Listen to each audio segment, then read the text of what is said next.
আপনাদের আল্লাহ পর দুনিয়া শোনায় আর বলেন যে ইসলাম ক্ষমতা আসবে না। হ্যাঁ, কোরআনে আইন বাংলাদেশে চলবে এভাবে। জোরে তাকবীর জানছেন দেখি, একজনে বলেন নারে তাকবীর, একজনে আপনি তাকবীর দেন। এই তাকবীর দেন। নারায়ে তাকবীর, আল্লাহু আকবার, আল্লাহু আকবার, নারায়ে তাকবীর, আল্লাহর আইন চাই, আল্লাহু সৎ লোকের শাসন চাই।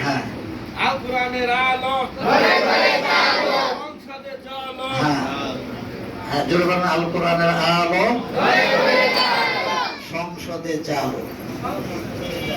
সংসদে কোরআনের আইন বাস্তবায়ন করতে হবে। এখানে আমি সারাদিন সুদের ওয়াজ করলাম, এই কয়েকজন আমল করবে। আর সংসদে যদি বলে আগামীকাল থেকে সুদ নাই বাংলাদেশে, আইন পাস করা হয়। সংসদে যদি বলে যে আগামীকাল থেকে মা বোনেরা পর্দার সাথে বের হইতে হবে,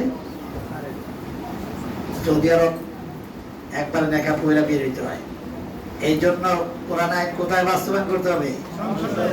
তাহলে ভোট দিতে হবে। তার ইচ্ছা শুনে মদ খাবেন না, গোস খাবেন না, বোতল নিয়ে পয়লা দেবে না, তাদেরকে ভোট দিতে হবে। কাকে ভোট দিব? আমার মতো এখন ফরজগার মুত্তাকিদেরকে ভোট দিতে হবে। কি বলেন? হ্যাঁ, আমার মতো লোকেরা যদি সংসদে যায়, কোরআন আইন বাস্তবায়ন হবে? সে নিজেও তো কি কোরআন বোঝে না, কোরআন আইন কিভাবে সে বাস্তবায়ন করবে? ঠিক বললাম না? ঠিক বললাম?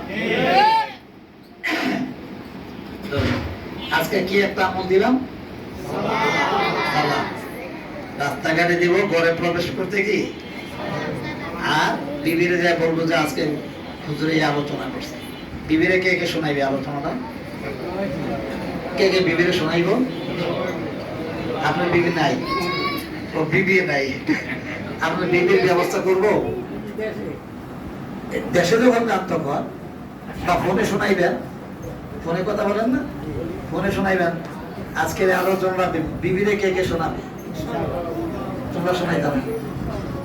বড় করে হাত তুলেন, ভয় নাই, আরো জোরে। এটা আমলই মজলিস, আমলের কথা বলছি। তাহলে একটা আমল নিয়ে গেলাম কি বালা। হ্যাঁ, রাস্তাঘাটে মহিলাদেরকে সালাম দেওয়া যাবে না, আর মহিলাদেরকে দেওয়া শুরু করে। পুরুষ পুরুষরা দিবে, মহিলারা মহিলাদেরকে দিবে। হ্যাঁ, তবে নিজের মা বোনদেরকে দিতে পারে। যাদের সাথে পর্দা নাই তাদেরকে দেওয়া যাবে, যাদের সাথে পর্দা তাদেরকে সালাম দেওয়া যাবে না। বুঝলেন নাই? তারপরে গত মাহফিলে কি আমল দিছিলাম বুঝলে গেছেন? হ্যাঁ, হাঁটতে বইতে জিকির। হাঁটতে বইতে কি? হ্যাঁ, কে কে আমলটা করছেন? আলহামদুলিল্লাহ। আর কে এই আমল করছেন? একটু জিকির, লা